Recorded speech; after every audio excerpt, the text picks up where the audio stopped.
Our fatal fall investigation getting results. A family steps closer to answers about what happened to 14-year-old Treasure Carter. We told you how Austin police labeled the teen's death an accidental fall from a push scooter despite extensive injuries after being found on the road, evidence officers failed to seize, and leads police said were not viable even though they might have pointed to a possible driver in this case. We based a lot of our investigations on what the medical examiner says. Based on her report too, the injuries were also consistent with a fall, so all the evidence we had discovered up to that point also indicated the same, so we just didn't have any independent evidence to suggest a crime had occurred. The family has a hard time believing that, since the assumption with the vehicular homicide unit being involved since the beginning was that this was a hit and run. Can you understand their concerns? Yes, absolutely, and again, my heart goes out to them. There's no way to often make a family feel better. Like I told any family involved, and we would tell these families, is that, I can't tell you 100% that it's not possible that something happened. We just have to go with the evidence that we have at the time. The medical examiner's office said the same thing. Its initial assessment was based on the information available at the time, right after the incident months ago.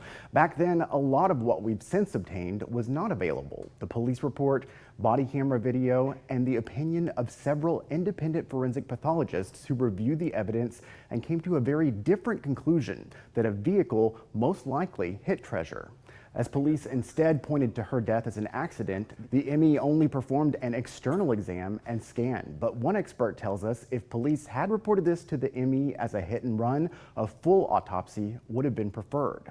We recently shared those expert opinions and our findings with the ME, and as a result, within days, it reevaluated the case, still listing it as an accident, but the amended autopsy report updates a key point, now saying a motor vehicle was most likely involved. And with more information, the manner of death, accident, may also be amended. This development is something Treasure's family calls a blessing. What has to happen for your family to be satisfied with an outcome, if anything, at this point? Justice for us would look like APD being held accountable for what they did not do for Treasure, and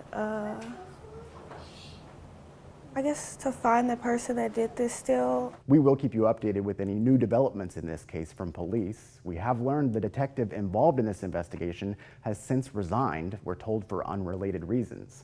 APD also says officers at the scene that night who failed to collect evidence, including Treasure's scooter, have been addressed but not disciplined. Now, we wanted to know, is there a case you believe law enforcement in Texas needs to investigate more thoroughly or should revisit?